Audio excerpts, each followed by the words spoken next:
Hey guys, this is Rob Paulson, and you're listening to the Geekcast Radio Network. MC Mikey. MC Mikey.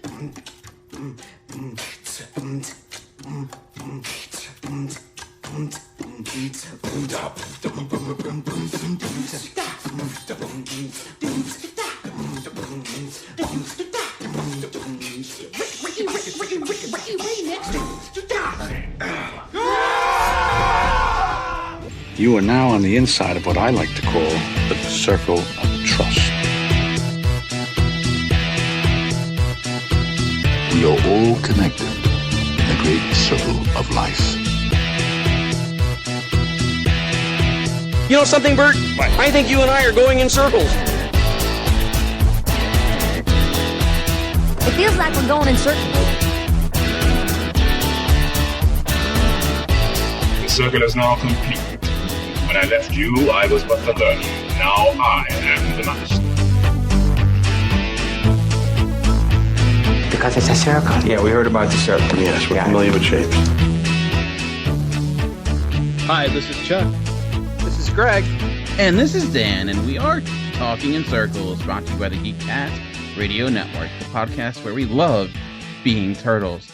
I say that because today we are talking about those heroes in a half shell, the Michelangelo, Donatello, Raphael, and of course Leonardo, for those people that like him. We will be discussing those jerks. He's such a narc. He's my favorite.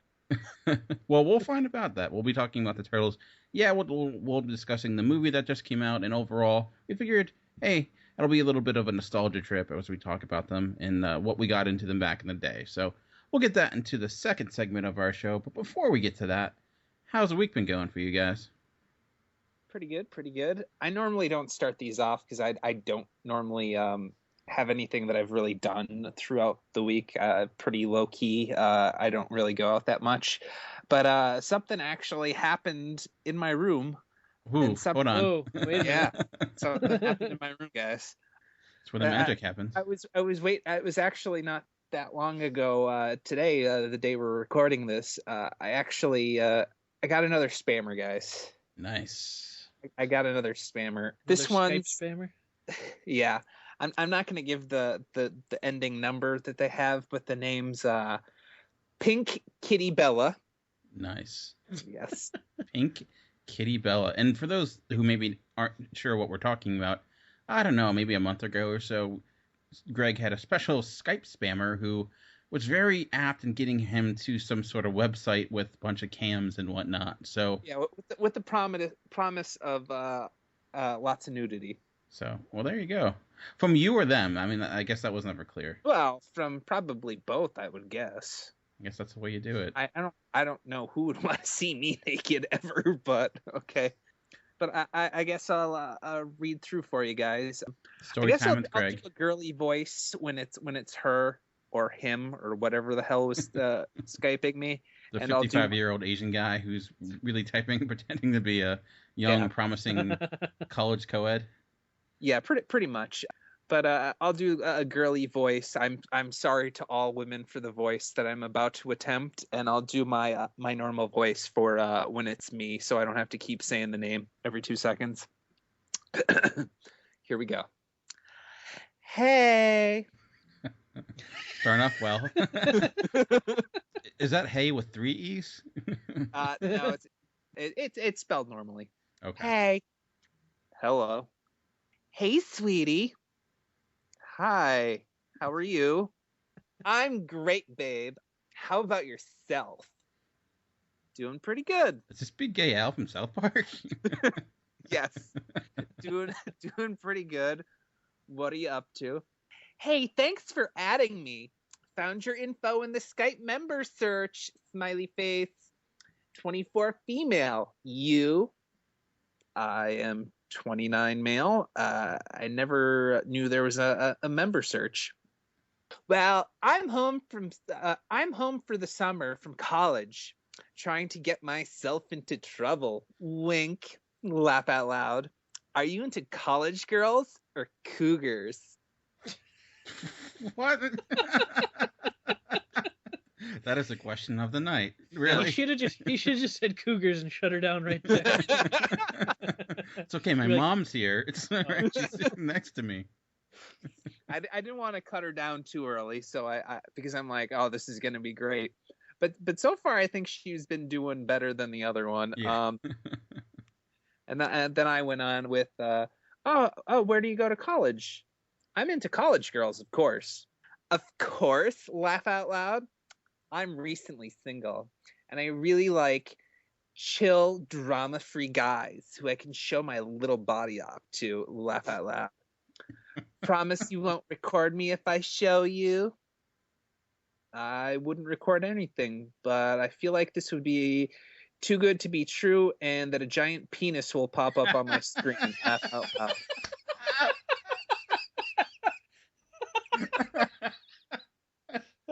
That's great. Laugh out loud. Okay, 1 minute while I put something cute. Okay? Wait. Okay. I feel like they would already be ready for this, though. If Right? They're doing it. Like, why are they saying, let me go put this on? No, not nearly enough preparation. It seems. Right.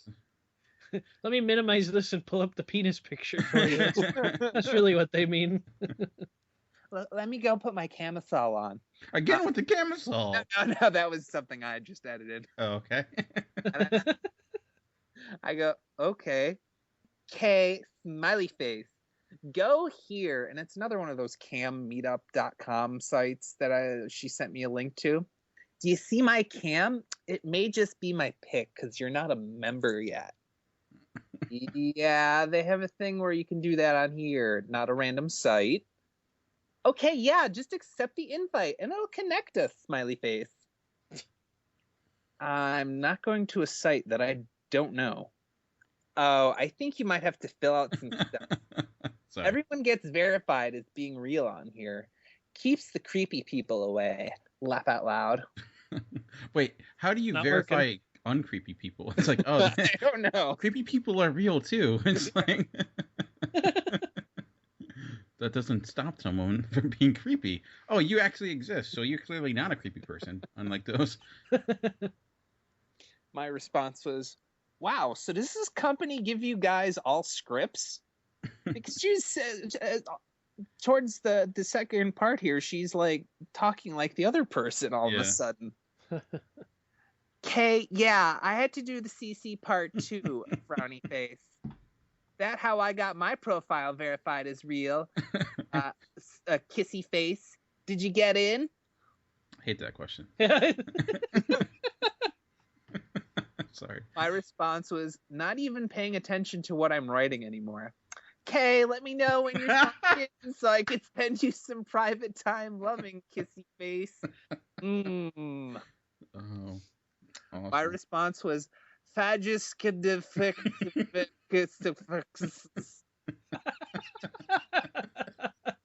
Please come. I'm waiting, smiley face. Where do you want me to come, CUM? Wow. This just took a turn.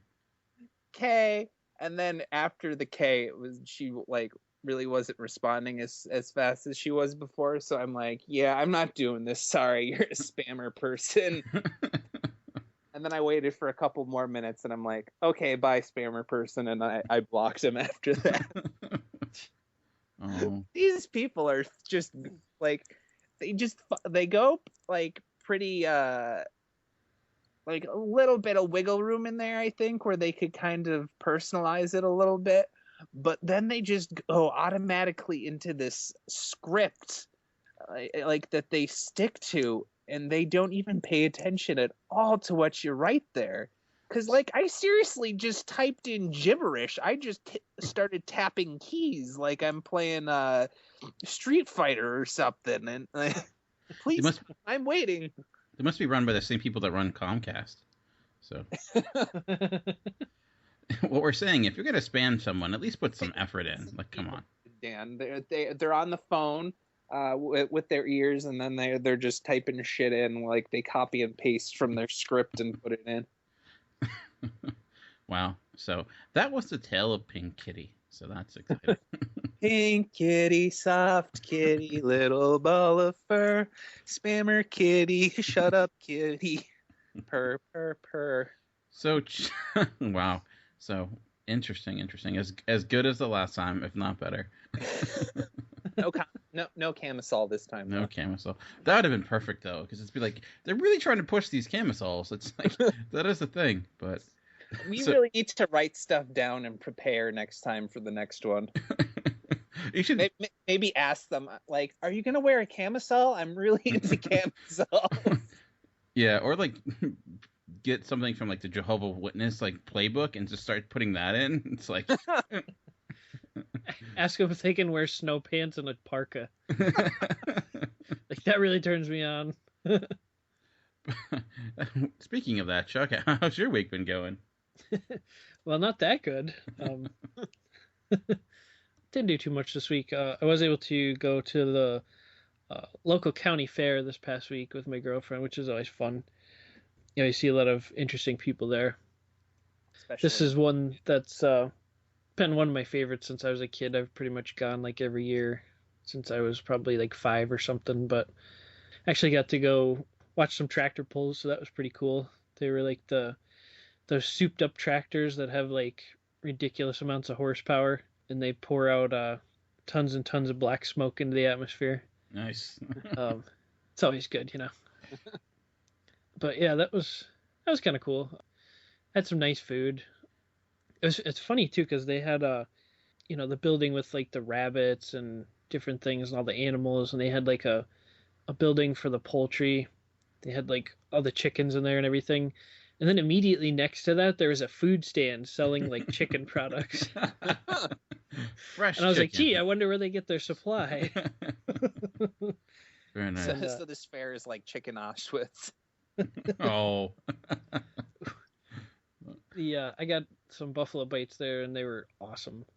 Do you love it? Of course, you get the chicken really fresh. It was it was right, really, really fresh. They were probably killing it out back. But yeah, and then I had some homemade ice cream, which was really good and stuff. So it was a good time. Yeah, I love fair food. Fairs have some great food. How dare you, sir? I'm on a diet.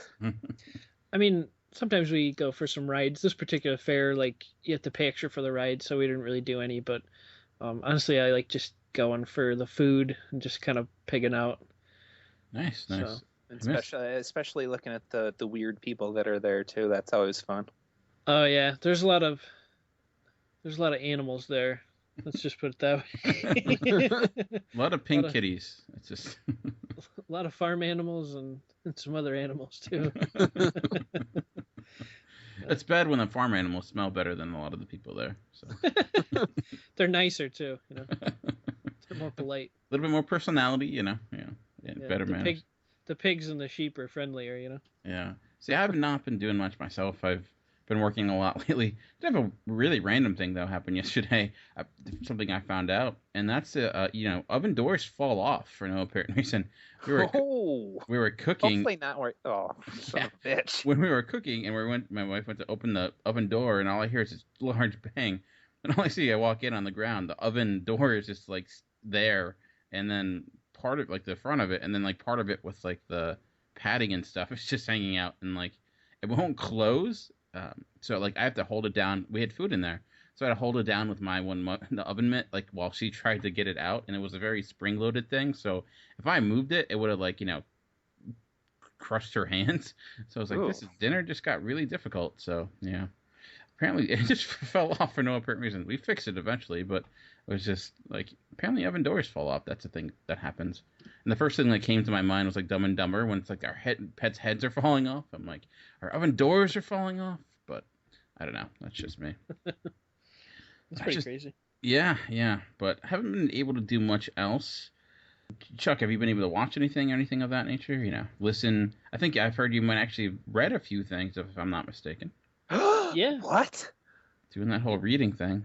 I was able to catch up on a little reading. Didn't really watch anything this week, but I kind of forced myself at night to either mute the TV or shut it off, and I kind of cracked open some graphic novels that I've been meaning to read. So So the first one that I read was it's called The Annihilators. Nice. I'm not sure if you guys are probably familiar with The Annihilators. Did that come out right after Annihilation, or is that something different? Yes, it was after Annihilation Conquest. Okay. Obviously Marvel. It's one of their cosmic stories. This was actually a 4-issue miniseries that explores the first mission of this like just awesome super team of some of Marvel's most powerful characters. You have Ronan the Accuser, who is in Guardians of the Galaxy movie, of course. You have Quasar, you have Beta Ray Bill, Gladiator, and the Silver Surfer. Wow, that's a stacked team. Yeah, it really is. And that's one of the things that intrigues me about it, just seeing those characters together, because Silver Surfer and Gladiator are like two of my favorite characters anyway. But it's also written by Dan Abnett, who wrote that spectacular Nova series that we talked about a few weeks ago, where Richard Rider becomes the Nova Prime. He wrote a little bit for Guardians and stuff like that. But yeah, this story picks up just after the team formed in the wake of the Annihilation Conquest, and they actually formed in a one-shot from the Thanos Imperative story. This is called Devastation was the name of the one-shot. But the idea for this team was actually that of Star-Lord before he seemingly died at the end of the last war. His thinking was that the universe just barely survived 2 massive space wars in Annihilation and Annihilation Conquest, and it really weakened the fabric of space and time, and he didn't think the universe could honestly handle a third event.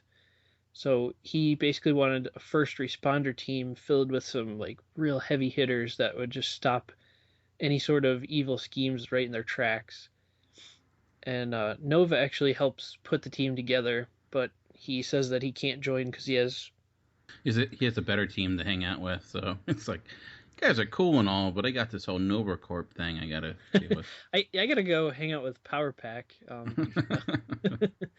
But yeah, he's got other duties to attend to, protecting the universe and all this other stuff. But which is unfortunate because I really would like to see him on that team because he's another powerful character.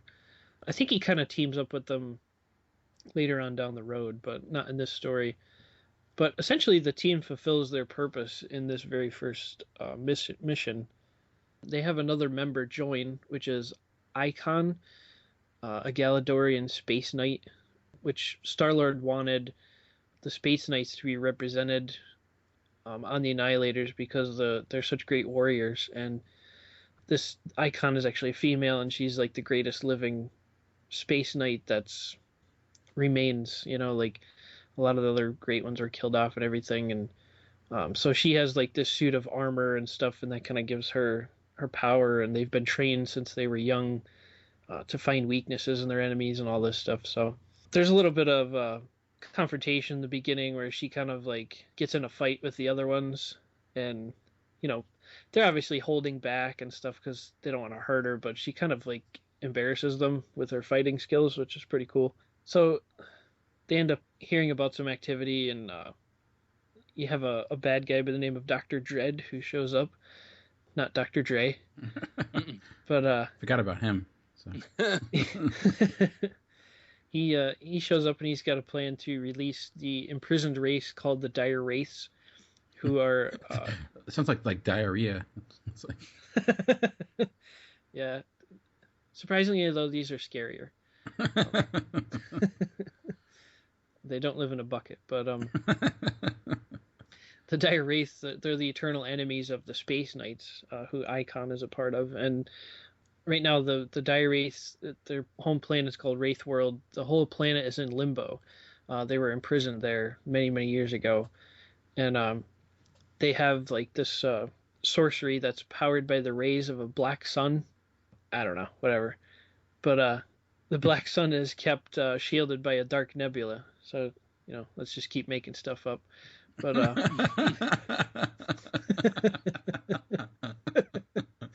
it works, we have like these square suns, and then it's like it works. So just go with it. It's not important part of the story, but thought it was kind of funny.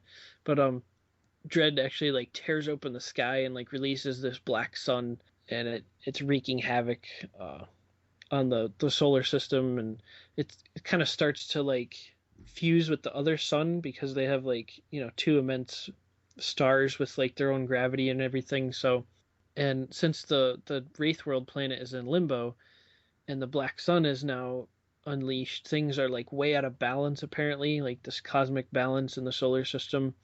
So they determine they have to bring Wraith World out of limbo and back into the actual reality.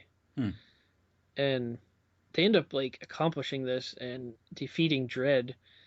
And Ronan defeats Dredd, which is pretty cool. He just basically smacks him with his universal weapon, which is cool because he had like a power. He had like kind of a force field around him that would like cut through anything. You know, I smacked Pink Kitty with my power weapon. Oh God! It created a black nebula. So It did. We went to the number 2 hole. oh. It's like no coming up from that one. She belongs in limbo. But yeah, the Dredd had this really cool power with a force field around that would cut through anything, and he actually cut, like, the Silver Surfer went to grab him or something. He actually cut the Silver Surfer's hand.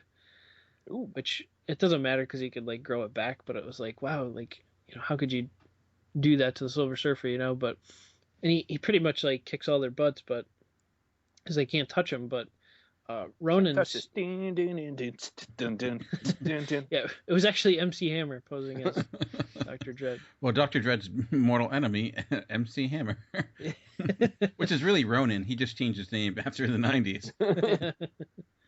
Ronan's universal weapon can like has the power to like, you know, transmute properties and all these things. So there was something to do with like he couldn't use the same power against him. So the guy's force field was like ineffective. And he just cracked him over the head with it. And he's like, yeah, it's also a giant hammer, which is a pretty funny line. But so they defeat Dredd and they manage to bring Wraithworld back into reality. And they run into some crazy characters in there. I'll leave that to anyone that wants to read it. But basically, like this dark magic that is unleashed starts tearing things apart somehow. And they find the black sun is like consuming the regular sun. And if they don't stop it, it's going to go supernova and bye-bye solar system. So they have Ronan with his universal weapon, Quasar as the backup power source, and Silver Surfer with his cosmic awareness and power cosmic. They actually fuse the two suns together, and one side is black and one side is normal, and they balance it out so the two planets coexist on opposite sides of the sun. Ebony normal. I don't know how the Michael Jackson Ebony and Ivory goes, so that's all you get, people. Sorry. Aw, I wanted more. So apparently that's a thing. You could merge two suns, and you know, one side will stay black and one side will stay regular. You know, and planets, of course, stay on. You know, they stay on that side as they revolve around the sun and as the sun spins. So it's like one of those cookies you get from like the, you know, with the black and white cookies. They're the same principles. Yeah, you know, if they had little tiny things orbiting them. Yeah, equally delicious. Like sprinkles. Well, yeah, gotta love comic books that are also a science lesson. Yeah, and cookies. Did I mention I'm on a diet? We can tell. But yeah, it's a bit of a crazy story. But I just love the idea of seeing these characters on a team. Like, you know, Dan Abnett is a great writer, so there's some good chemistry with the characters and a little of that comedy that we saw from him in his other series like Nova and Guardians and stuff like that. And this whole story is narrated by Morgan Freeman. No. Damn. No. It's actually you get one with every purchase. It's like every time you buy it, like, here's your Morgan Freeman to narrate the story as you. You put the cassette tape in and play along while you read. No, but it's narrated from the point of view of Quasar, and he keeps saying how, you know, he lost his confidence in the Annihilation Wars, and he doesn't think he belongs on this team with all these other heavy hitters. But by the end, when he kind of proves himself helping to fuse the two suns, he has his confidence back, and everybody's happy. But it's an interesting read if you're really into the cosmic stuff. It's not a terrific story, like it's not awesome, but I think the idea of the team is awesome. I just like seeing them work together. There's so much potential there. And there's another story after this called Annihilator's Earthfall that I will be picking up as soon as I find it. Yes. So kind of excited for that. But Very cool, very cool. so then I had another book that I read that's kind of related to that. It's another cosmic story. And this is actually, it's a new book. It's an original graphic novel. Yes, they still make those. Oh, wow. It's not like a reprinting from comic issues or individual issues or anything. This is an original graphic novel. It's its own story. And it's called Thanos, the Infinity Revelation. Interesting. Of course, by Jim Starlin, the master of Thanos. Thanos has no master. True. He does have a creator, though, and that's Jim Starlin. So. There we go. That's better. Yeah. This, honestly, I can't speak as highly of this. I had a lot of high expectations for this book because I love Starlin as a writer and everything, but this story is, like, super confusing. I didn't know what the hell was going on through this whole thing. It's basically, like, Thanos goes to, like, the realm of death because he wants to use the Infinity Well again, which it's, like, this thing that he gazes into to gain knowledge. That's how he found out about the Infinity Gems in the Infinity Gauntlet story. And, she comes and basically says, "You're not welcome here." And she sends one of her guards after him, and Thanos, like, freaking destroys him. And basically says, like, "I'll leave when I'm good and ready." And so he finds out about this object, and he says that, something is out of balance in the universe, and he can feel it with him. And so when he leaves Death's realm, she makes him take this, like, entity with him, and says that he doesn't belong there, and he kind of comes back to life, and you find out that's Adam Warlock. And they both agree that things are out of balance and everything, and Silver Surfer makes an appearance, and you have the Guardians of the Galaxy are in there for a couple of pages very briefly. But it gets very, very confusing because they go into, like, the really high level cosmic characters like Infinity and Eternity and the Living Tribunal, and there's this whole thing. Thanos and Warlock went into this other dimension, and I can't even explain it. It's just so convoluted. Like, I was really kind of disappointed in the story. I mean, it was interesting just for the fact of seeing Thanos and Warlock interact. It's one of the things I really enjoy about Jim Starlin's writing is how he writes Thanos' dialogue, and basically just how badass he is, and, like, just how he speaks to people, and he just demands respect and attention. And I really like the interaction of him with the other characters and how he talks to them. And one of the cool things was that I wanted to mention it today is because the Annihilators make an appearance in this book. I was going to ask if that's a recent story or if that was, like, way back when. But yeah, this just came out, like, maybe 2-3 weeks ago. Oh, wow. Yeah, I had it pre-ordered and had it came in, so. And since I was still on my cosmic kick from the Guardians of the Galaxy movie, I was still in the mood to read that stuff, so. But yeah, the Annihilators actually make an appearance in this, and Thanos kicks the crap out of them. Interesting. Surprisingly. And it's really interesting, too, that the one he's worried about the most is Gladiator. And he makes the comment to Warlock that, I think Silver Surfer wasn't there yet, though, but it was, like, Gladiator, Beta Ray Bill, Quasar, and Ronan. And Thanos said Gladiator is easily the most formidable one here. So Thanos kind of chickens out here and opens up this portal and teleports Gladiator 200 light years away. Oh, wow. Because I'm guessing he really doesn't want to fight him. Which I thought was really interesting. That's kind of cool. That's really given a lot of respect to Gladiator there, that Thanos really doesn't want to fight him. Thanos then proceeds to, like, kick the crap out of Beta Ray Bill and Ronan. Then with, like, Quasar, Adam Warlock steps in and kind of, like, just absorbs some power from him to, like, knock him out because he's afraid Thanos would kill him. And then Silver Surfer shows up, and Warlock kind of does the same thing because he doesn't want Thanos to, like, become enraged and like kill them or anything. So that was pretty interesting. But that was probably the highlight of the book, actually, the confrontation with the Annihilators. Because then after that, things just get really, really confusing. I got lost. I honestly don't think it's some of Starlin's best work. I was a little disappointed with it, but I suppose if you're really a diehard Thanos fan or a cosmic, which you are, it's like, yeah. I suppose if you're me, you know, yeah. you might, you might get a kick out of it. But it's cool. I mean, I got a little discounted because I pre-ordered it, so I got it maybe like $10 cheaper than cover price. But that's actually a pretty good deal. So yeah. I like pre-ordering stuff because, especially on Amazon, like you throw it in your wish list, and then you kind of check back periodically. Sometimes the price is lower. Yeah. They automatically do that for you if you pre-ordered it, right? Well, yeah. On the pre-order stuff, they do, yeah. But other stuff that's been out a while, if you leave it in your wish list, yeah, sometimes you can catch it at a really low price. But yeah, the pre-order, you're right, it does give a price guarantee that the lowest point that it hits, it will give you that price after you pre-order it. And that's how I get a really good deal on the Infinity Gauntlet Omnibus and everything like that. But yeah, I would say skip this one unless you're like absolute diehard Thanos fan or something. But the story is like very convoluted and confusing. Even me liking that stuff as much as I do, I didn't really care for it. So that's disappointing. But I guess sometimes that happens when you have someone who comes back to a character that he hasn't done in a while. It tends to not go well.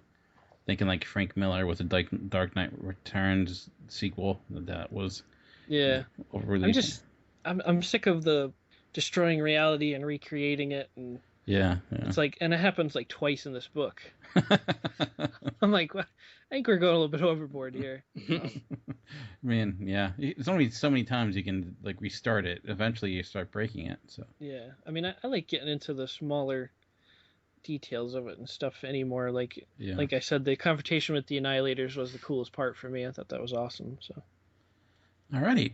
I did watch one thing. It is comic book related, and it's the latest DC animated movie, Batman Assault on Arkham. Ooh.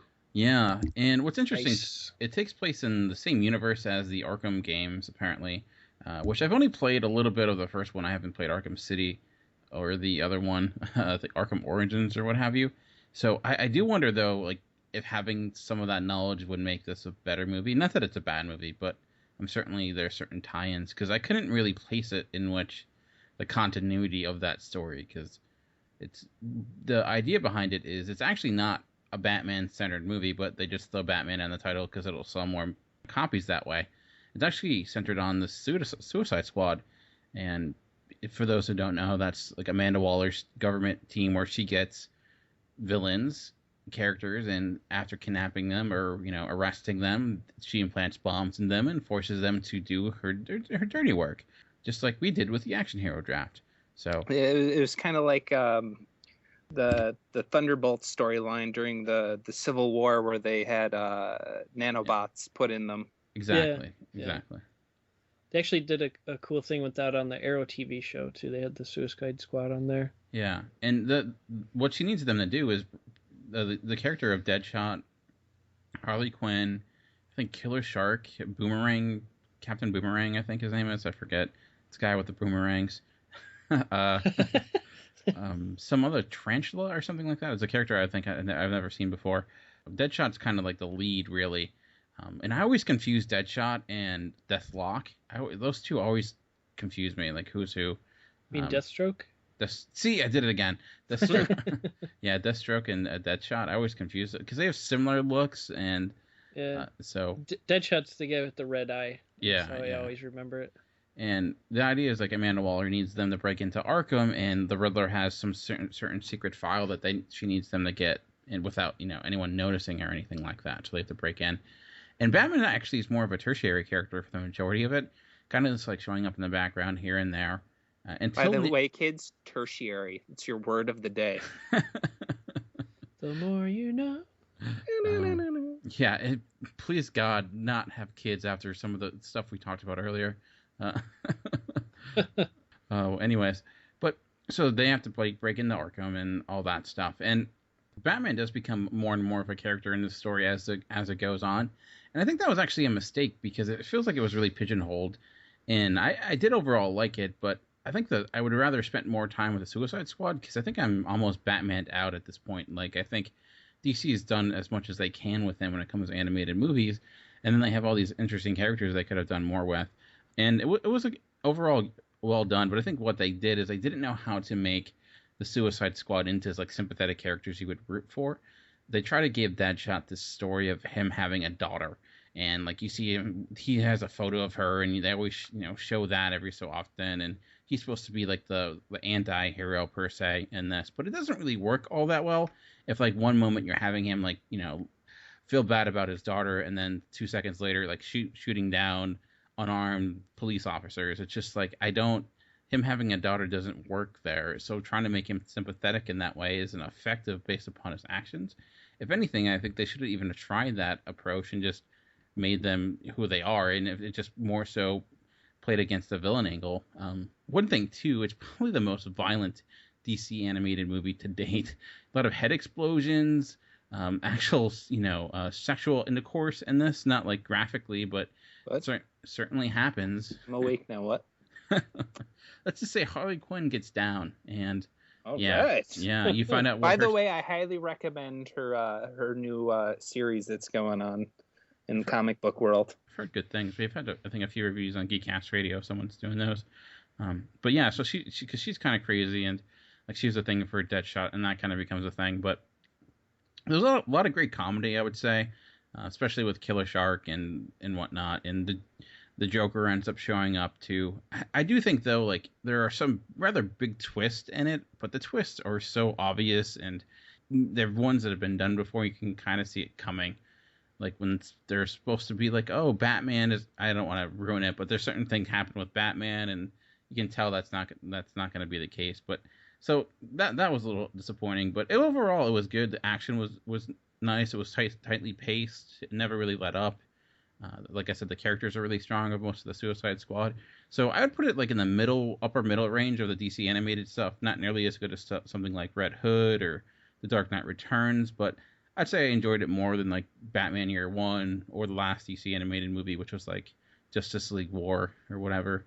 I'm just wishing that they could kind of break away from just doing Batman or Superman and do something new. And I think they tried. They just didn't go all the way with it. So. And it also not like Harley Quinn. They didn't go all the way. Exactly. And it just, though it takes place in the Batman Arkham Asylum game world, it doesn't seem like that at all. Like the character designs or anything like that, they don't seem like they belong there all that much. In certain occasions, yes, but they have more of a slickness. They don't have that grittiness of the Arkham Asylum games. So maybe just because it's not 3D animated, that made it seem that way. But I would recommend it definitely, but not one that I think is going to go down as like one of their best. So yeah, I gotta agree with you. They do have a lot of interesting characters not named Batman and Superman, and they could really benefit from even doing a movie with like focusing on Deathstroke and Green Arrow or something like that. I mean, yeah, Deathstroke's a really interesting villain. So I think what happens is they don't nearly sell as well. I think that's the issue. Like Flashpoint Paradox, I think, which I thought was really good. It's one of my favorite ones. Yeah, that was good. That one didn't sell as well, I don't think. And like the Green Arrow one didn't, but I think that was hurt by the fact that the Green Arrow movie was out around the same time, and people were like, "Oh, Green Arrow." I don't know. But yeah, so yeah, I guess what they're doing now is that they're doing one in the New 52 universe and then like another one. So I don't know what their next one's going to be, but. Well, maybe with The Rock being in a Shazam movie now, maybe that brings a little more light to that character and some of his villains. Yeah, very true. So we don't really know if he's playing Shazam or Black Adam yet. So I would assume Black Adam, but you never know. Yeah. So maybe he'll do both. Maybe The Rock he could pull it off. I'm sure. Pull a little Eddie Murphy there and play multiple characters in a movie. And I'll play like Shazam's like old grandmother or something too, just to Tied all together. Hercules, I mean Shazam. Every time she says it, he becomes that, like... Stop doing that. Stop fucking saying It's Shazam. starting to hurt. Grandma. All right, Greg, how about yourself? I know with all these Skype spammers, it might be difficult to actually watch anything, but did you have the chance? I know, I'm so beloved by the Skype spammers. If only that actually happened in real life with actual women. Someone walking up to you is like, hey, I'm a 24 female. You? Well, I thought the whole female-male thing was obvious, but I guess not. Then she's like, well, I'm going to get naked. You want to watch? And I'd be like, sure. Just don't tape me. Okay. Here's this address. Go down this alley. It's like, what? It's okay. I don't think I want to do this now. Push the third brick on the wall on the right. They always ask for a password so they can verify you're not a creepy person. It's all right. You can't tell that just by looking at me? What we're saying is this should be a skip. That's what we're saying. Make it happen. But I kind of lied on another podcast by saying that I was going to wait for another season of Game of Thrones to go on sale before I watched it. Well, first I felt hurt because I thought you were on another podcast that wasn't this podcast. I'm like, wait, Greg is doing another podcast. No, I don't. This is the only podcast I do, people. I figure I'm annoying enough on one podcast. Oh. But I actually picked up the second and third season. I didn't get around to watching the third season yet. Calm down, people. Calm down. Just watched the second season, and right now I'm going through the special features. Second season of what, by the way? Game of Thrones. Okay. I never said it. I'm sorry. I was too excited to talk about Emilia Clarke as Khaleesi. But I thought it was really good. I didn't think there was any downgrade between season 1 and season 2. I thought it got a lot better, and even towards the end, it got a little bit more of a battle than going in the first one. And from the special features that I did get a chance to watch, it was mostly a money thing. They kind of read about this in the scene in the books, and they really wanted to do it, so they kind of backed off through the rest of the season to use most of their budget for this ending part. And I thought it was really successful and interesting. Oh, the battle of I forget what it's called. But... The something bay, the black something bay. Yeah, that's a very good episode. Yes, it is. I liked the Hound's reactions to the battle and what goes down because of that scenario, because it's quite surprising for his character, but by looking at him, it's not really that surprising. And I think the king, what's his name? I'm Joffrey? terrible at Joffrey. I'm terrible at the names of these people because King Douchebag. Yeah. Joffrey should have been an easy one for me, but most of the names are a little bit weird, and I get confused about the characters. There are like a trillion of them, and they keep introducing them. It's like, so, great, another new character. Fun. Yeah, but they did introduce Joffrey becomes more of an asshole. Just to wrap up that thought, but they did introduce a new character into the show that I'm excited about to see what happens with this character in season 3. They kind of leave at the end of season 2, and he wasn't in season 2 that much, but he was pretty awesome, and I don't really remember his name. So what did he do? Was he Peter Dinklage's or No, it's the little Stark girl's teacher? No, not teacher. He gave her like 3 wishes, kind of. I don't want to give away too much. Okay, I understand. Yeah, I don't want to say too much, but yeah, I would just check it out for him because he does some pretty awesome stuff, and I think Chuck would really like his character because he's kind of a badass, even though he's kind of a terrible person, I guess. He's still kind of a badass. Well, everyone in Game of Thrones is kind of a terrible person almost. So. Well, Khaleesi to me isn't a terrible person, but yeah. I'm not sure if that's because I have a crush on Emilia Clarke or she could be what. stabbing a kitty. She seems fine. It's like I don't understand what. Seems totally, but like the stuff that she does, it's got kind of a validation. She has reasons, like really good reasons to it, like people screwing her over, and she kind of really gets screwed over at the end of this one. But you could still see that she's still learning and everything. And I like her advisor that kind of has a crush on her. I just think he's a great actor, and I really like his voice and his appearance, not appearance, but his how he handles himself, kind of. And then Peter Dinklage's character is just awesome, and I hope nothing happens to his. They're married, right? Him and that girl, they're married. The prostitute. Yeah, the prostitute. Yeah. Yeah, I don't want to say what will happen. Okay, well, don't, because I still have season 3 here to watch, and I'm so afraid of telling something that I shouldn't for people that I'm trying to be spoiler free here, people. It's really tough. Yeah, I will say though, like Khaleesi, I think has probably my favorite character arc of all the different characters. Like where she goes from the beginning and where she is now.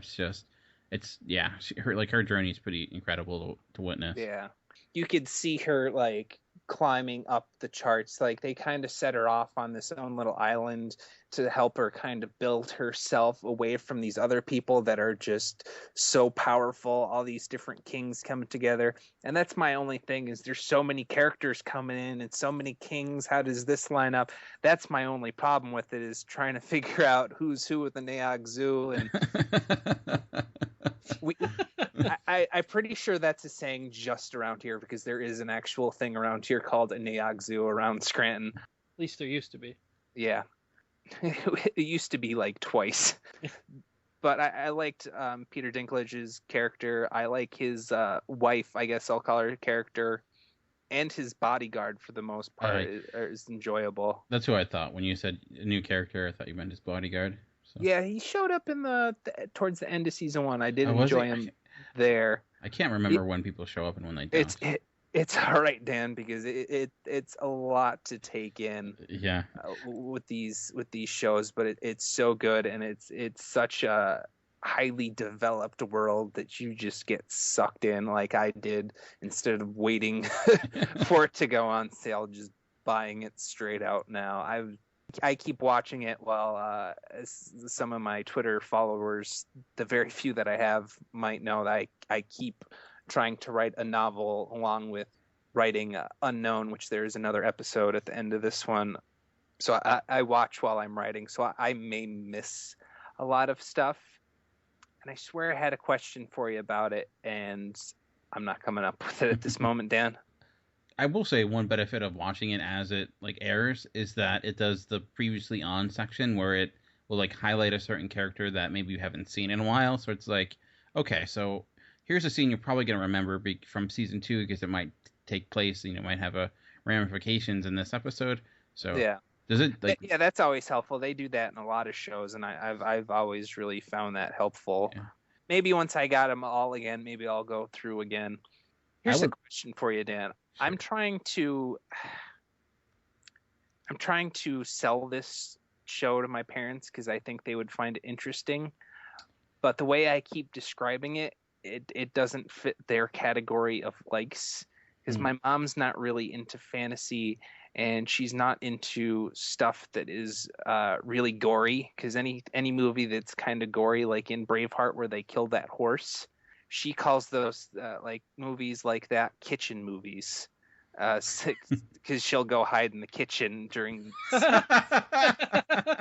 awesome. Well, not awesome, but that's a good thing. So they're kitchen movies, but how would you sell this movie or the show to somebody else? I know I to sell it to my dad, I just have to say there's a lot of hot naked women, but I feel creepy saying that to him. I know, yes, me would feel creepy saying something perverted to somebody, but that makes me feel creepy.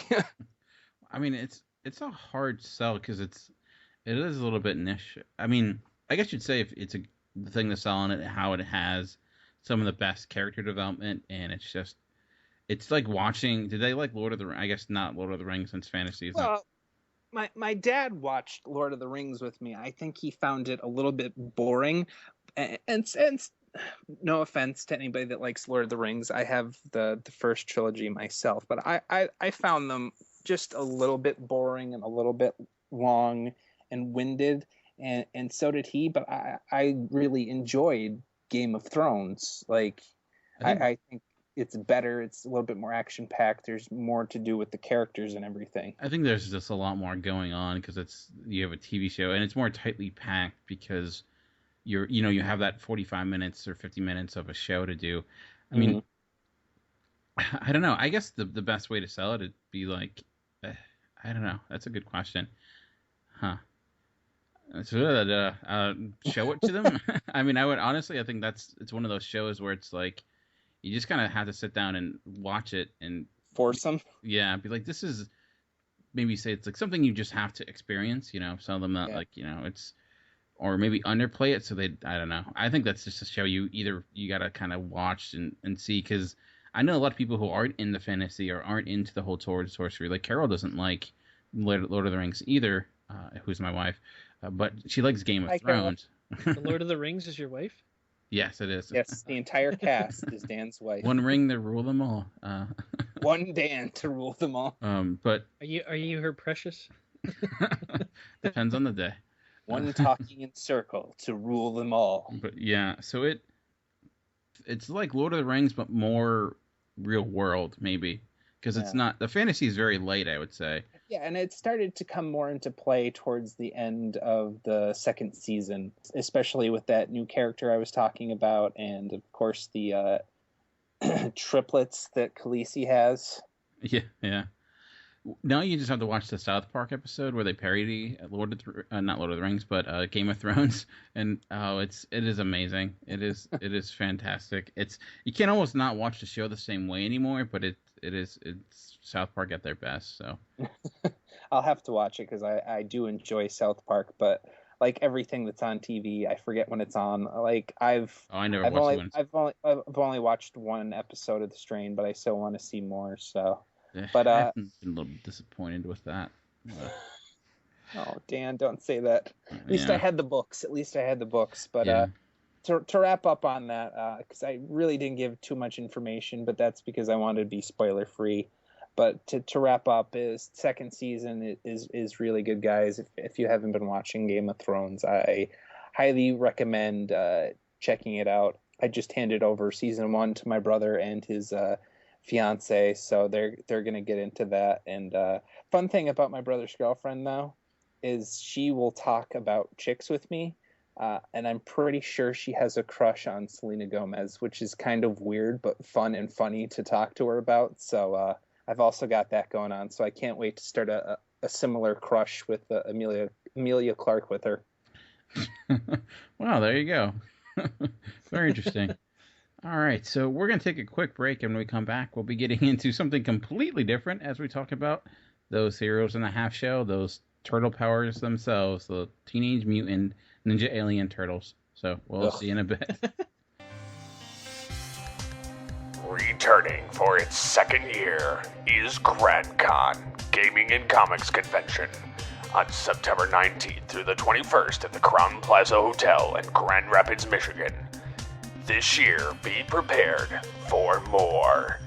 With a guest list that easily doubles that of last year's, with artists such as Mark McKenna or game publishers like Jeff Grubb, it's easy to want to come check them out.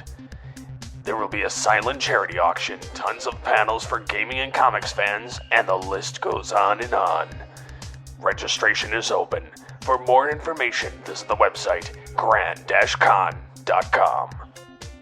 Every week on the In Session Film Podcast, you can expect to hear reviews on all of the latest movies, big films, small films, and everything in between. We'll also do top 3 segments relating back to our main review. We discuss all of the latest movie news and rumblings, as well as have movie series and other fun segments.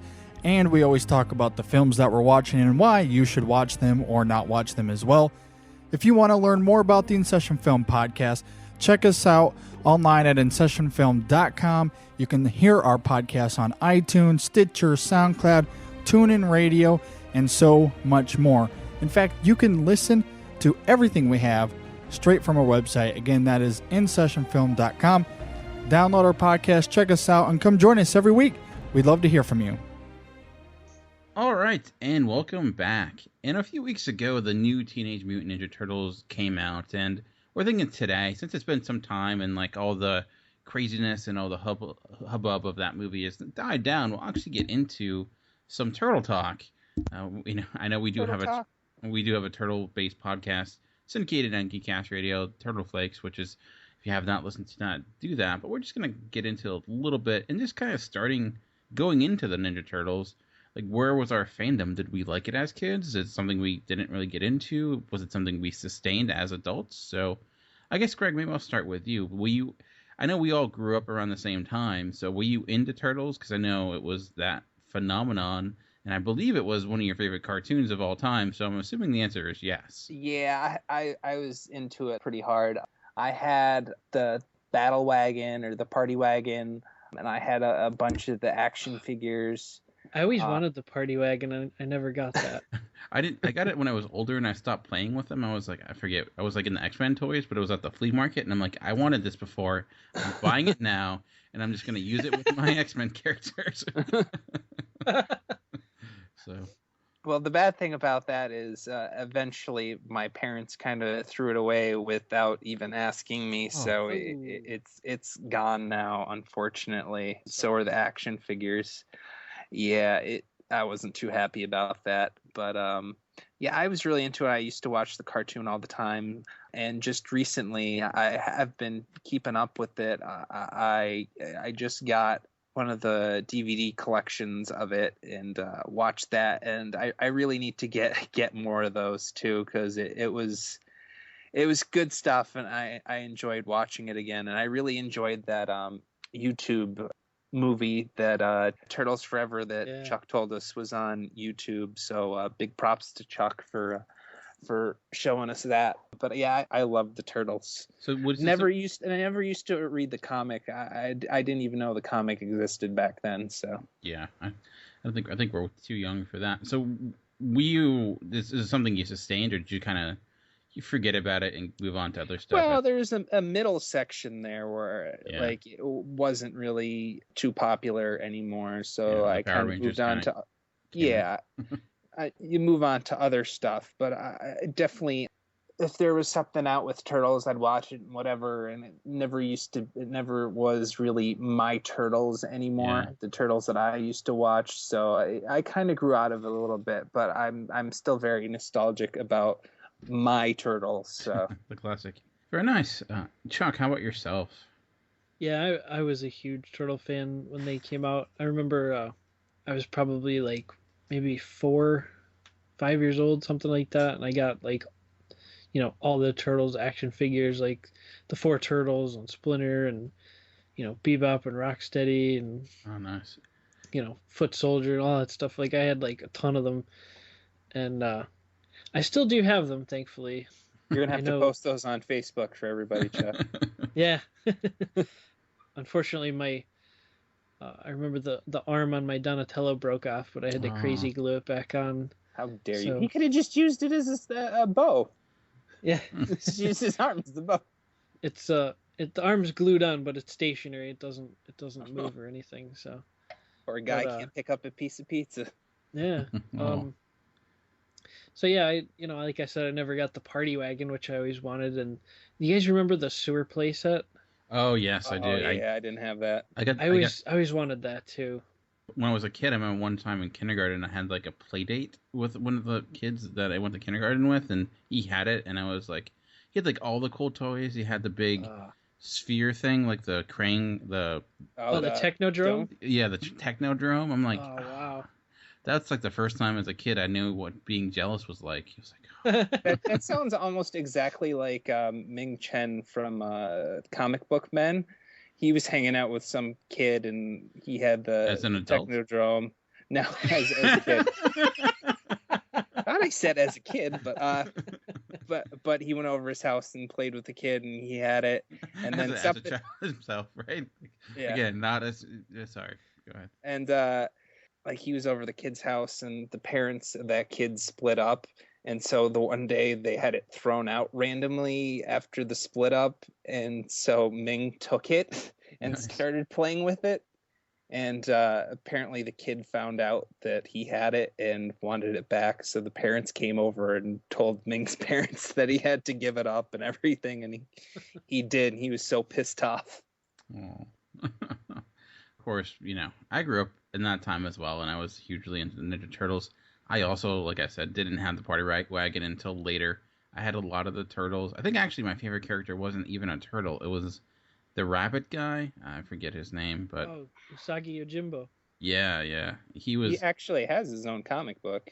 Yeah, which is Japanese for a rabbit bodyguard, I think.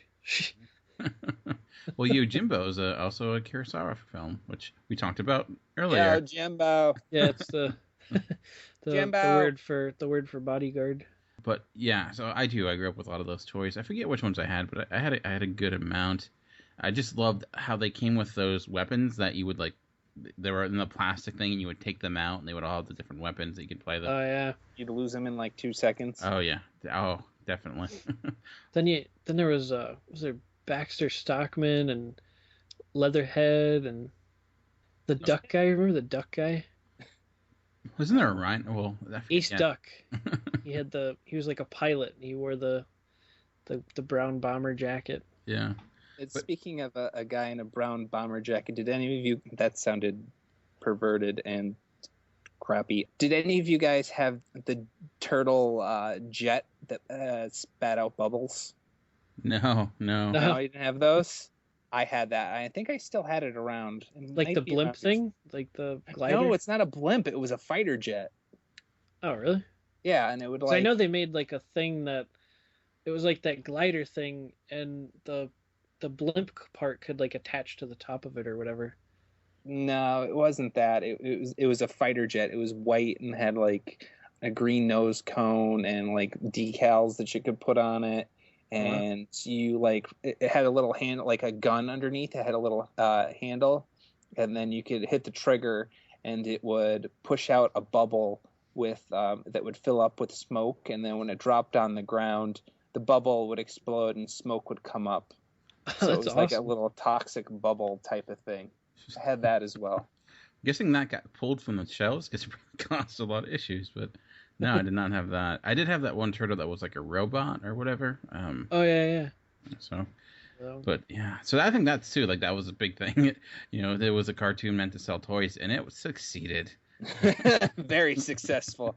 Then of course you had the '90s movies, which were a huge hit. Oh yeah, and I never saw them in theaters because I didn't really go to the theaters as a kid, but they were huge. That's surprising from you, Dan. Which is probably why I go so much now. It's because I wasn't allowed to as a kid. So. But yeah, those were huge. The movies were gigantic. And I think even as a kid, the second one, I think, was even more of a hit with me. I just remember the first scene with them in the store, Michelangelo with like the yo-yo and as a nunchuck. Ball that was like under, like in the ground somewhere. Yeah. It opens with them all eating pizza and whatnot. So yeah, definitely. And the random Asian guy that started hanging out with them. Yeah. Kino or whatever? Yeah. He was in one of the suits in the first one, so they kept him around. Yeah, and he was also in Surf Ninjas, that classic film. So, but yeah, so it was huge, and I kind of obviously it died down like we mentioned. Other things came, Power Rangers and X-Men, and I remember in 2003, like that was our year we graduated from high school, but that's when like that new cartoon came out, and I tried to watch it and. It was, like you said, Greg, it wasn't our Turtles. It was a little bit more updated, not comedic. It was taken more seriously, I guess, more towards the comic tone. Did either of you guys watch the 90s TV show that was real life, kind of like the movies? Oh, gosh, was that the Next Mutation? Yeah, the one where they have a girl turtle. I didn't. That's horrible. But it's on Netflix, and it is on Netflix. It's unwatchable, Dan. Yeah, I watched a couple episodes, and it was completely unwatchable. I believe that. They couldn't get the costuming to be cost effective, so they look awful. Well, I remember watching Teenage Mutant Ninja Turtles 3. I think that's the first time as a kid I found out what a bad movie was. Because I remember watching it and just being like, something feels wrong, and I don't know what it is. It's like, it's just like this is the Turtles. It should be good, and I don't know. I don't understand it. Because as a kid, you love everything, and it was just like, it doesn't, I don't know. I mean, there's some fun stuff with it. Seeing them in samurai gear was kind of, I will say, hopefully this doesn't cause too much of a stir. I went back and I watched the first Turtles, which is a movie I remember loving, even like later. And for whatever reason, I don't know, maybe I was not in the right mindset, but it did not work for me. The first film, I was just like, why don't I like this more? And I was like, I did a review on Letterboxd. I'm like, I never believed in Santa as a kid, but like I kind of know what that feels like now because I thought I liked this movie and I didn't, and it feels like I'm betraying my childhood. So it feels really. I got it, and I got some slack on Twitter and Letterboxd from people saying like, how can I not like it? And I don't know. Maybe I'll go back and rewatch it. And after watching the latest Turtles film, which we'll get to in a second, but have you guys rewatched any of the Turtles films recently at all? I go through them every couple of years. I put them in or seeing it on TV. It holds up for me for the most part. Hasn't really lost anything, to be quite honest, for me. How about you, Chuck? Yeah, I pop them in from time to time, and I still love them. They still have the same sense of magic for me. Like you said, they hold up really well for me. I think I like the first one better. I know, Dan, you said you liked the second one a little bit better, but I think as a kid, as an adult, I do think the first one's better. Yeah. I guess maybe it's just that magic, and I'm reliving it from my childhood and stuff. Yeah. But I don't know. It still works for me. It's that sense of wonder, and I get all giddy and stuff and everything when I'm watching it. So I still enjoy them. Yeah, I mean, it might have just been a bad day. I don't know, but like Greg, you mentioned, I really did enjoy the Turtles Forever cartoon, and it has me wanting to go back and watch like the 2003 version of it, which I didn't like at the time, but something about in the framework of that movie, I really did enjoy it. But have any of you watched like the newer one that's came out in the last few years? It's kind of in between. It's CG. I've watched TMNT. like an episode or two, and I thought it was actually pretty decent. It's a little bit more updated for kids nowadays, but I thought the animation was really good, and I think they have some interesting stories going on, at least. So I didn't mind the new one. Are you talking about the movie or the series? Yeah, the series, the new series that started in Nickelodeon that came out. Nickelodeon, yeah. Oh, okay. That's what I was talking about, yeah. Oh, I thought you were referring to the movie that they did. Oh no, I have not actually seen TMNT. It was that Five Below for such a long time. I always wanted to buy it, but I just never did. Have you seen it? I ended up seeing it in a theater. I think it came out when we were in college, and I was at Penn State at the time, and I went to see it at the theater down there. It was okay. I mean, it wasn't anything great, but I mean, I would definitely say, like, if you see it for $5 somewhere, I would pick it up. But it's interesting. It's not like the '90s stuff per se, but it's pretty interesting. Have you seen that, Greg? I did see it. I think I am along the same lines as Chuck. It was all right, but it wasn't anything greatest thing I've ever seen. If I'm not mistaken, doesn't Raph go off on his own, becomes his own hero?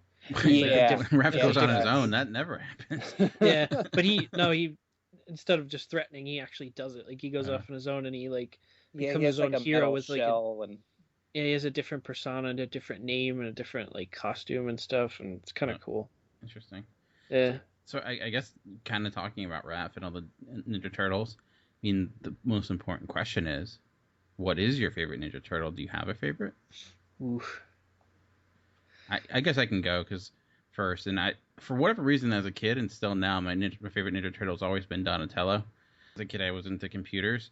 Even not like hardcore. I played like Apple Mac and Oregon Trail, but I don't know, the idea of someone being technology, and I always was a fan of the stick as a weapon. So Donatello was always the one I gravitated towards. Stick.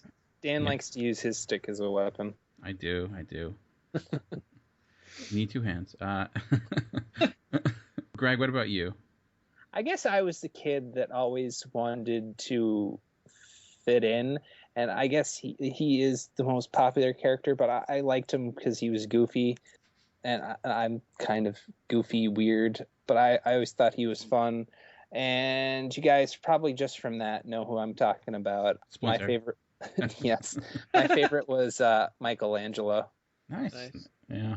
My cousin, who just graduated high school last year, apparently he went to high school in Florida, and apparently one of his classmates, her mother dated the guy that did the voice for Michelangelo in the cartoon in the 90s. Nice.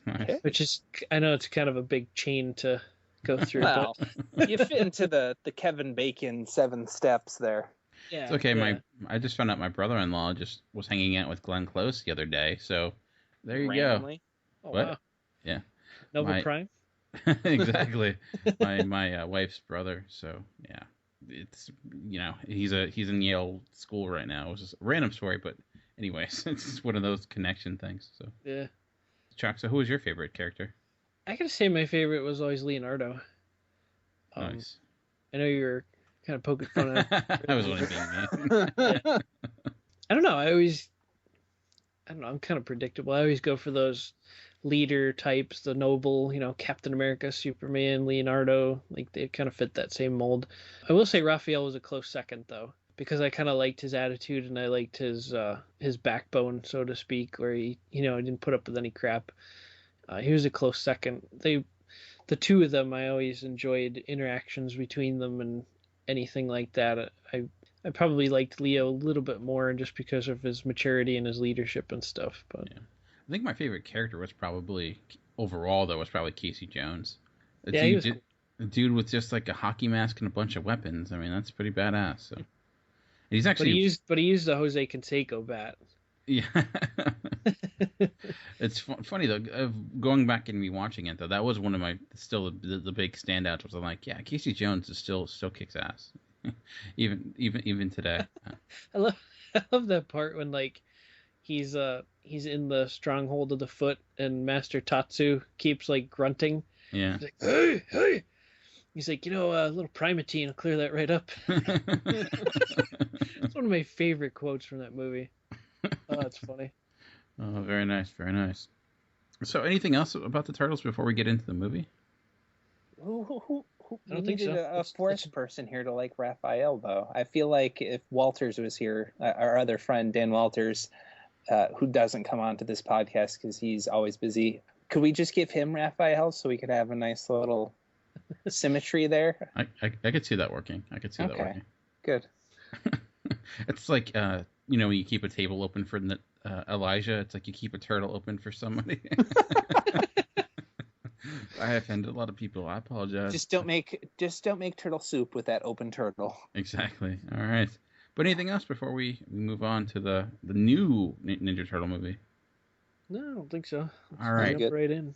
All right. So I know we talked about this a great deal when we did our episode way back when, taking it too far, we went over the turtle designs and whatnot and what we thought about it and if we thought it was going to be good or not. And I know we were up in the air, I think. I overall thought the designs looked okay, but a lot of things going into this. There you have the whole alien thing, which I commented on earlier. You had the whole design, which was becoming a huge issue, and the fact that Michael Bay's name is attached. So a lot of negativity going into this movie. So walking out, did that negativity stay, or did you actually enjoy it? I guess, Chuck, maybe I'll start with you this time. What did you think of the new Ninja Turtle movie?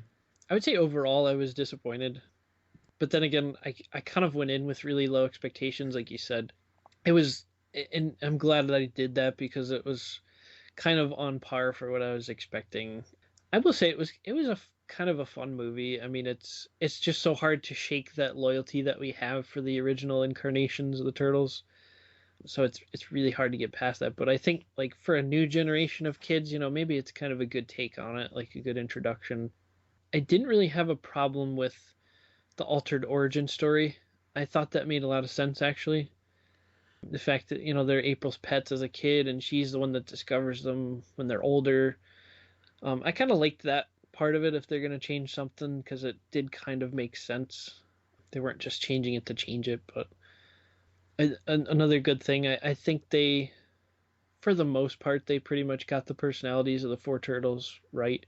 Mikey was funny, which was great. I didn't care for Donatello wearing the glasses. Yeah, that was a little much. A little stereotypical and kind of weird, but I mean, it's trying to oversell the point that he's like, the technological one, but yeah, he can invent a supercomputer, but not contacts. So. Right. Yeah. Leo was okay. I mean, I thought he could have showed a little bit more leadership and stuff, but Raphael probably they got down the best in my opinion. He wasn't really as deep and troubled as he was in the 90s movie. Like I thought they explored his character a little bit better in the 90s version, but out of this movie I think maybe they got him the best. Like Dan, you talked about the look. The look of them to me was pretty bad. Yeah. Yeah. I don't know. Especially you remember the sequence where they showed the young turtles when they were kind of growing up? Yeah. They just look terrible. Yeah. I'm like, oh my gosh. Splinter looked bad. Oh my god, that looked grotesque. I'm like, this looks. Give him more fur. Yeah. Oh man. I commented to Greg at one point that his face looked like a bull. Somehow, like a cow almost. I'm like, he doesn't even look like a rat. Like, I don't get it. No. That just seemed like the costume design for all of the major characters was way off, and it just left a lot to be desired. Like, even the Shredder costume, like, I did not like that. I mean, super duper Transformer Shredder that slices and dices and. Yeah, I mean, I know they went crazy with in the second Turtles movie from the 90s where they, he ingested the ooze and everything, and he got huge and crazy. But I feel like this one had even more sharp edges. I know. It was kind of crazy, but I guess I could kind of jump into the main problem I had. Well, before you do that, let's just go around real quick and see before we get into the nitty gritty of it all. Yeah, I figured to maybe get your guys' initial thoughts too. Greg, what were your initial thoughts of Teenage Mutant Ninja Turtles? So, if you're gonna go see a movie this year, like this week, that you're like, I want to go see a movie, and you're going to the theaters, you have to check out Guardians of the Galaxy because Teenage Mutant Ninja Turtles was horrible. I don't know how it's been beating Guardians for the past 2 weeks now. I do not understand that at all. To be fair, Guardians had such a huge opening weekend, and it's still Guardians overall is making twice as much as Teenage Mutant Ninja Turtles. Good, because it deserves it. And a funny story is Guardians actually might end up coming close to being the biggest movie of the year, which would be crazy. But, yeah, just for having that 1 week on top and then falling back to Turtles. But anyway, that sound effect says it all. Yeah, it does. That should have been the review. It's like sigh. Moving on to unknown now. Everybody was concerned about Megan Fox's acting, which frankly I didn't think was too terrible in Transformers. But here, every scene she was in was awful. Like the only scene that she was good in was at the end where she was smiling. That was the only good part. That's the only reason you should use her in a movie is to look pretty and smile. And she even brought down other people in scenes with her because the main villain in the movie, by the way, the main villain isn't Shredder in this movie, if you ask me. He's just a big bruiser character, bodyguard type of thing. He's not the main villain, which is like a giant insult to Teenage Mutant Ninja Turtle fans, if you ask me. But the main villain, I'm going to call him, I forget his name. It's played by William Fichtner, but yeah, what was the name of the movie? It doesn't matter. Sackers. Yeah, Sax. That's an awful name. I'm thinking like, where did this conversation start? Like, okay, what's this guy's name going to be? Let's call him Sax. Like, they should have at least named him. What's his name? I can't come up with it right now. They should have named him like the Baxter brain Stockman or Krang.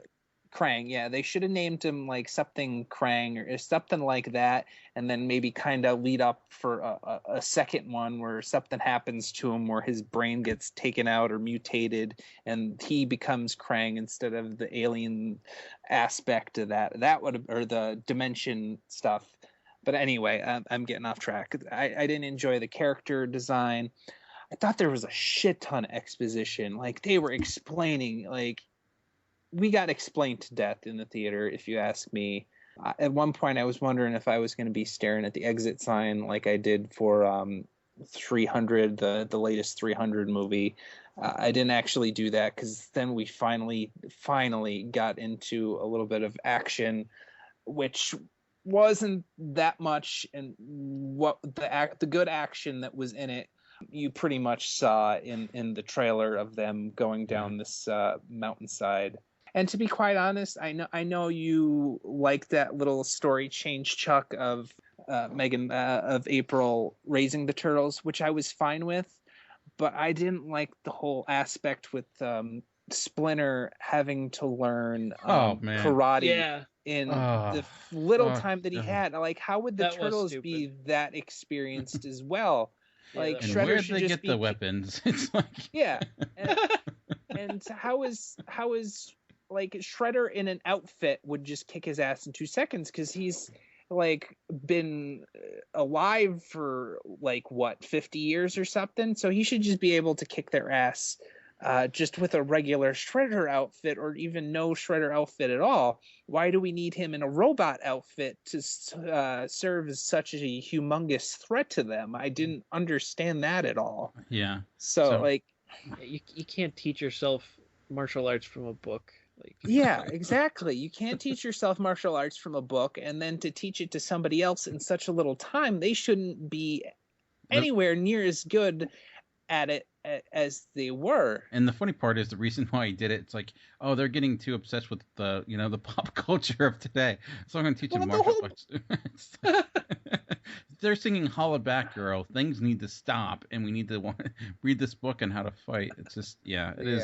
That has to be one of the dumbest things ever. At least like YouTube clips, maybe. Why not that? Yeah. Just wanted to say a couple more things, because I feel like I'm going a little bit too far with mine before we get your overall, Dan. But I thought they tried too hard with the comedy. Like, the jokes didn't exactly hit on the head. They were... Yeah, I agree with that. Yeah, they missed the mark with the comedy. I can't really remember anything to tell, for example, but... It seemed like they were trying too hard with the comedy, and then when the punchline finally came, it just kind of like fell flat, because you're like, you saw it coming like 10 seconds before that. There's that one scene where they're like going through the sewers, and it's actually kind of a well-made scene, and they're like jumping around. It's near the beginning or near the time we first see them. Is that after the fruit getting shredded up, or we're playing Fruit Ninja at the beginning for some unknown reason? Which looked really gorgeous, but it served no purpose whatsoever. I don't remember, but it's like, and they're going into the tunnel, and they all get stuck, and then like Michelangelo farts. It's like, oh, okay. Yeah, you saw that coming a mile away. But the kids in the theater we were in did enjoy it. It seemed. I think that's the reason it's doing as good as it is. Maybe parents that grew up with it taking their kids. I think that's a big reason too. It's like, I think people are just, how we're fans of it as kids, are curious about it. Kids and they're bringing their kids, and the kids that did go, I think, enjoyed it. There was one kid that was kind of hopping around and like repeating lines and stuff. So I think that's. But I don't I don't even think this. I find that interesting, because I'm like, there's some stuff in this. I'm like, I don't know if I would take a kid to. There's so much exposition. I don't know how kids would stay that focused on the movie. Like, everything got explained to death. Oh, and that seriously was my biggest problem, was the exposition. So you didn't like it, so we can. So I'll get my thoughts into it, and I wasn't the biggest fan. Like, I didn't hate it as much as I hated the latest Transformers movies, but I also didn't like it as much as I liked the first Transformers movie. So I had low expectations, and they were met. There are elements I enjoyed, okay, but there's just so much dumb packed into this. It's honestly, one of the positives is the fact that it's only an hour and 45 minutes. It's like, at least it's not 2.5 hours like a Transformers movie. It felt about 2.5 hours. I did like some of the action. There are moments, nothing fantastic. It was a little bit bland. I did like Splinter, him fighting Shredder, though it makes no sense in the hindsight. But I also think the whole entire plot, the plan, I feel like there were rewrites and edits and changes, because things don't really make sense a whole lot when you see how things work. Like, Shredder first gets his outfit on. He literally just gets it. And then 2 seconds later, he goes into the Turtles' lair, and somehow Splinter knows that's Shredder. It's like, how does he know it's Shredder? He just got that suit.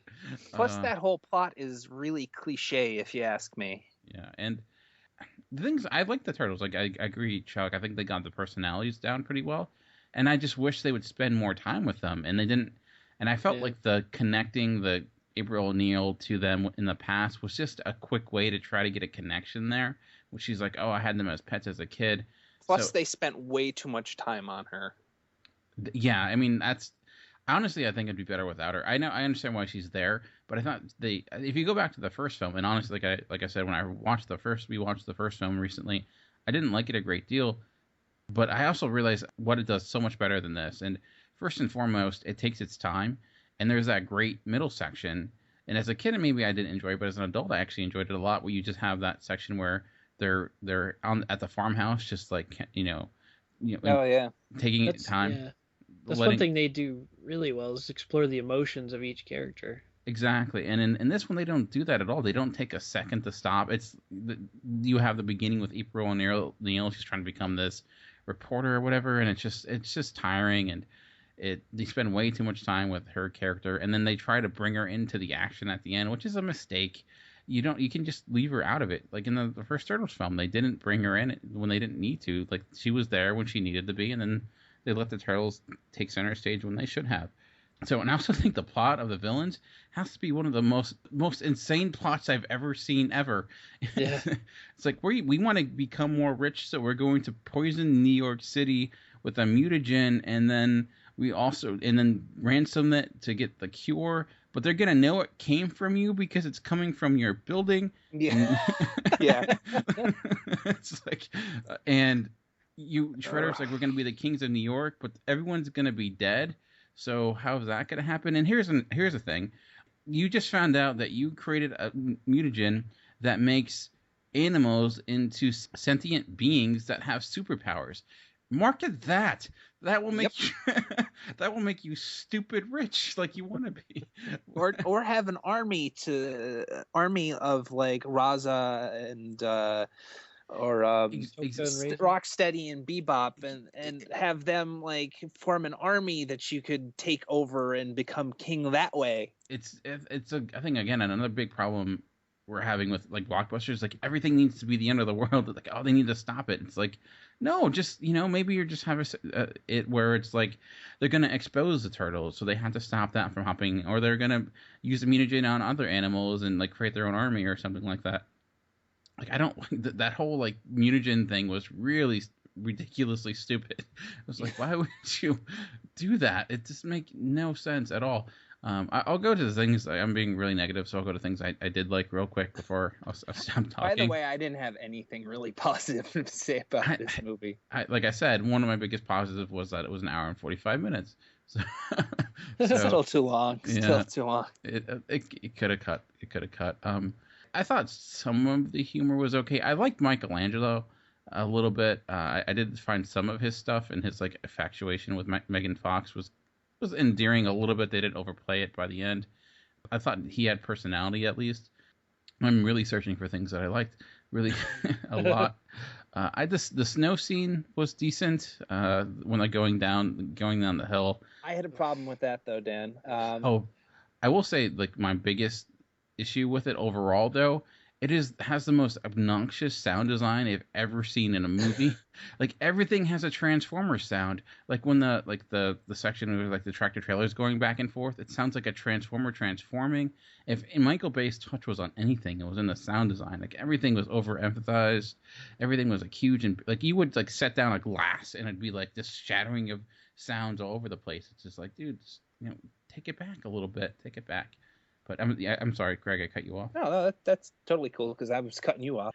But I didn't understand the backbone of that whole, like, Raphael's fighting Shredder alone back at the lab and everything, and he gets his shell broke. And I have a question about that.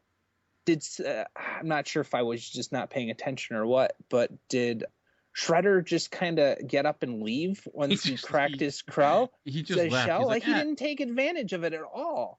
Like yeah, he already picked the turtle's ass, like, and he's already got one down. Like, I don't understand why he didn't press the issue there. So that was off for me with Shredder. It just kind of happened. But Raphael had his shell cracked, and as they're going down, they need to go help out. I believe it was Leonardo was skating down on a shell or something. Yeah. But he sends Donatello and Raphael are talking, and they're like, Donatello's like, "You go," and Raphael's like, "I can't because my shell's cracked." So they send out Donatello, but not like 2 or 3 seconds later, Raphael's skating down, and then he hits into a truck with his shell, which we'd think would split his shell wide open after all of that. Like, He has healing powers like Wolverine, I guess. I don't know. I'm like, we just forgot about where his shell was cracked about 2 seconds ago? What the hell is that? Yeah. I will say the one scene I did like was which a lot of people have been pointing to, which I wish they had more of, was like the elevator scene where they're, all just kind of, they took a second and took a breath, and they're like kind of just beatboxing and whatnot. That was like, I'm like, all right, okay, you can at least have a little fun. But Chuck, you were saying I cut you off. No, that's okay. I was just thinking about that whole snow scene of sliding down the mountain. I guess I'll go the opposite of you guys. I did not like that scene at all. I mean, that whole scene to me was way like overproduced. Like, oh yeah, I agree. There was just I was searching but there was for some something. action in it though, Chuck. It wasn't just exposition. That's why it stood out to me. Yeah, I mean, it was a break from the exposition, I guess, but it's just like there was way too much going on, and the physics to me didn't make sense at all. Or like, the geography. It's like, this mountain near New York City. That I know, right? But like, I don't know. Like, I realize we're in a fictional universe and we're talking about 6 foot talking turtles that do karate, but like to me, like 9 feet tall. Yeah, true. They did look that big, but like to me, like I look at physics in a movie. Like, you're saying something is a little bit far fetched, but the law of physics still apply. And when they're doing just crazy stuff and sliding under tractor trailers and flipping over stuff, and it just did not make sense to me. And it was really, really long. It seemed like they were sliding down this mountain for like an hour and a half. It got a little self-indulgent there. And there was just so much movement to me that there was a lot of times where I couldn't tell which turtle was doing what and which one was talking. Oh, so the Transformers problem has now been pushed onto the Ninja Turtles. Yeah, like, I mean, you could tell it's like, okay, there's 2 turtles there, but I have no idea which 2 it is, and I can't tell, like... Yeah. I don't know. They could have cut down like the whole beginning exposition stuff with April O'Neil and just allowed more time for the turtles to like develop, and it was overall just it was gigantic waste of time. Oh, here's another issue I had. I feel like we're gang piling it, but it kind of deserved it. They didn't reveal Shredder's face in the original movies until like how many in? And this one, first shot of Shredder, we totally see his face and everything, like scratched up and whatnot. Seeing his face aside, I did like his introduction a little bit because it does show him as a badass. But then you get that juxtaposed with him like fighting a rat that learned everything from a book and he can barely keep his own. So it's but it kind of gives him more of a horror villain, more mysterious vibe the other way, which I feel does a better job than how they did it. And the Turtles, they really didn't give all that much mystery to them. Like in the original movies, they had them in the shadows and like and you see people flying out and running away and whatnot. But I didn't feel that type of like they should have just revealed the Turtles instead of having them go through the mystery of how they did it in there, because it wasn't too mysterious. I don't know.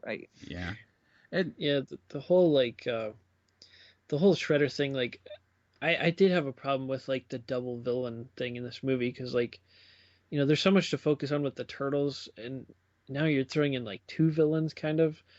You know, this Sax guy turned out to be sort of like the villain that was in focus, which is fine if he's the main baddie, but like, you know, you're showing Shredder as his superior or his boss, yet like you said, Greg, you're showing Shredder as like the brute force guy, like he's the enforcer, he's going out into the fight when he's the main guy. And I feel like this movie really could have benefited by not even having the Shredder in it. Save the Shredder until the second movie. Mm. And I think that would have been a much more suspense, and it would have built it up much better. I mean, because the Shredder himself should be properly fleshed out. I mean, that's a character that there's a lot of mystery there, and he's got a lot of backstory, you know, with Splinter and all that stuff, at least in the old one. But yeah, I think they should have just left him out altogether and had him in the second movie. I feel like the Sax guy could have been the villain in this movie primarily, maybe had a couple of henchmen, and that would have been fine. They just tried to cram Shredder in, and they were just throwing stuff in, and you know, he had like 4,000 knives in his armor that he would throw out at stuff. It would have been cool if they gave Sax Bebop and Rocksteady, and he kind of developed them from the mutagen, and they kind of grew up. And then in the second movie, Shredder finds them, and he kind of becomes his number two. Yeah. It's just, to me, like, it seems like they got the roles reversed in the villains. Like, yeah. I mean, you know, Shredder's the guy behind the scenes that's like running things, but you know, they kind of had the Sax guy as that, and like Shredder's like the grunt where he just goes and tries to take him out. It didn't pay the respect to the Shredder that it should have. Yeah, he was extremely undeveloped, and like the whole connection with him and Sax was kind of ridiculous. It's like, oh, he was an orphan, and they had the worst social services ever. So apparently they, well, let's get him to this dude with the scarred up face and the Transformers armor. It'll be fine. But yeah, there is so much wrong with it. It's just, and now it's getting a sequel, and it's just, Really? Oh yeah, it's already been greenlit. So. Ah, son of a bitch. Yeah. That's pretty much that's the review right there. Anything else to say? Still don't understand why this is number one. Still don't understand why it's beating Guardians of the Galaxy. It blows my mind. I feel like if we never got the 90s movies, I would have liked it a little bit more, because then I wouldn't really have anything to compare it to that was better. But I mean, still would have had some competent movies, I guess. Yeah, I still would have had some issues with it, definitely. But yeah, anything else about the Turtles before we get into our next episode of Unknown? Yeah, we should just shoot this and let it out of its misery. All right, so I feel bad for busting it so much, but yeah, what are you gonna do? I try to find good things. I really did. I wasn't ever super angry. I was just like shaking my head in disbelief at times, but I was never like just. I don't know. It wasn't, to me. It wasn't there. I wouldn't put this in the worst movies category I've seen this year. It's a failure of a movie, but I would put like Transformers 4 is far superior as a worse movie than this. Maybe again, I think a lot of it's just the fact that it felt like it went by quick. So, all right, so we're gonna put an end to our turtle talk, and we're gonna get into episode 7 of Unknown, Pill Delivery.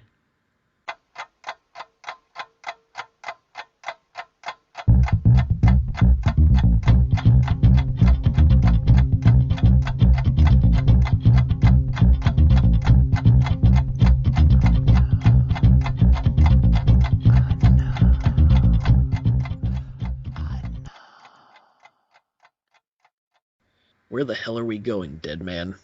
Oh, we aren't that far away. Maybe a block or two further. The spirit, or whatever he is, now has me trucking around in the middle of the Dulles, the den of villainy in Monmouth, in the middle of a downpour. That isn't even the worst part. He's got me carrying around the decapitated head of a security guard that I wasn't in time to save. Not only is it a reminder of my failure, it also makes me look like a psychopath killer out on the loose, which isn't that far from the truth. I tried to wrap it up in a lab coat, but the white coat became bright red with blood. Couldn't we just stop by a grocery store and pick up a nice T-bone to put your essence in, Don? No.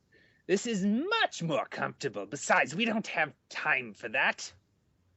Seriously, it wouldn't be more than a couple seconds. No. My contact is quite old and has not been feeling well. Is that why you made me steal these pills from that pharmacy? I'm sorry, but HMO has expired centuries ago. I've been asking myself over and over again, why have I been going along with Don's schemes? The only thing that I have been able to come up with is that he seems like he knows more about my situation than he's telling. Take a left down this alley, my boy. I am not a boy, Don. Well, stop taking baby steps. We're almost there.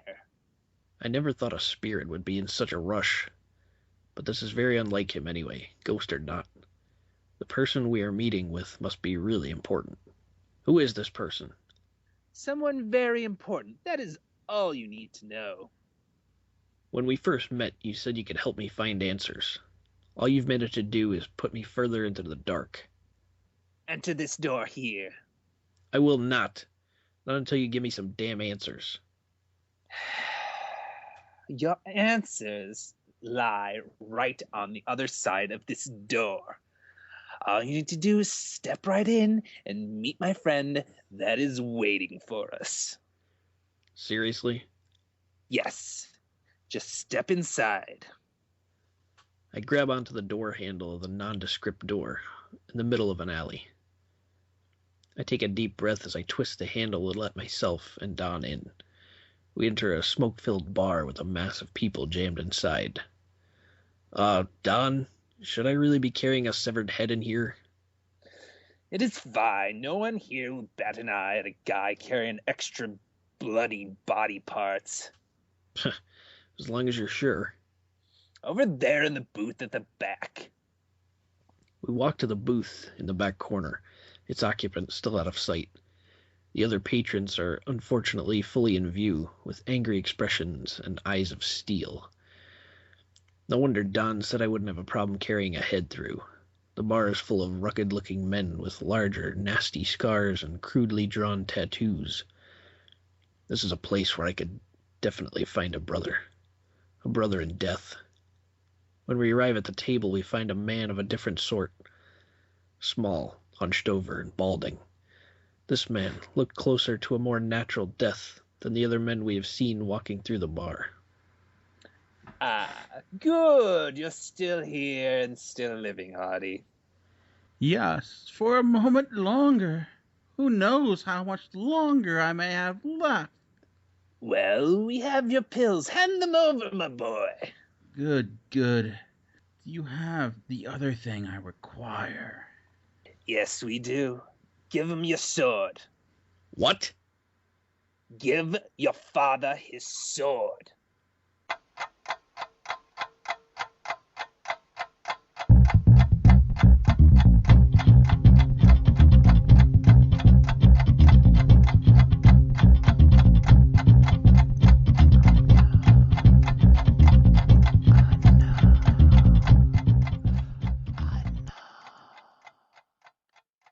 Hope you enjoyed episode 7 of Unknown Pill Delivery. We'll have more to come, and like Greg mentioned, if you want to see more, bug him on Twitter, bug him on our website. There's tons of ways to get in contact with us. You can comment on the episode post by going to geekcastradio.com or nerdly.co.uk. You can send us an email at feedback@geekcastradio.com.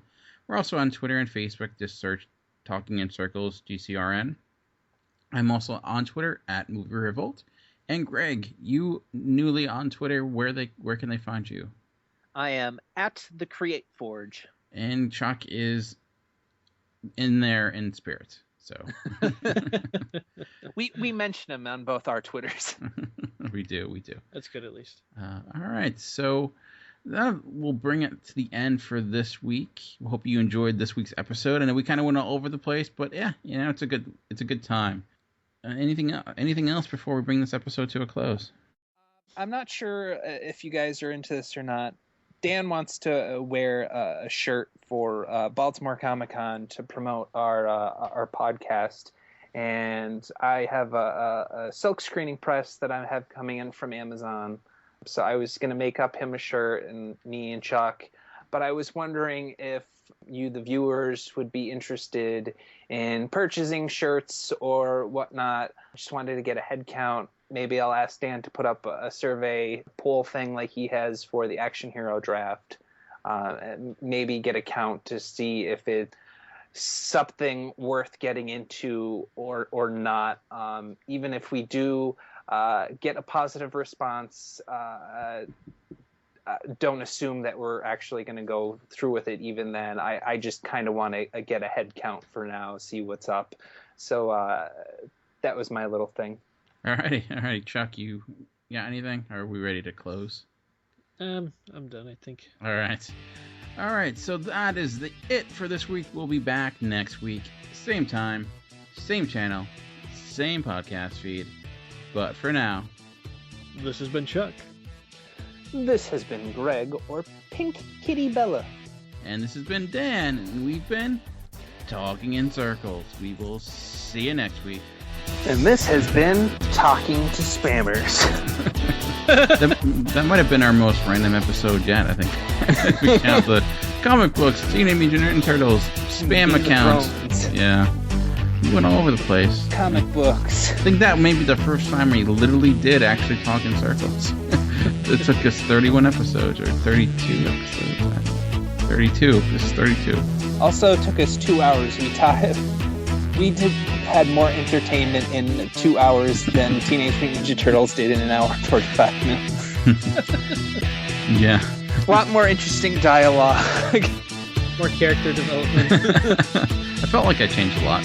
I feel like our costume design is better, even though you can't see us. A little more realistic. I'm doing some mocap here in this mocap suit. One of those classic mocap podcasts.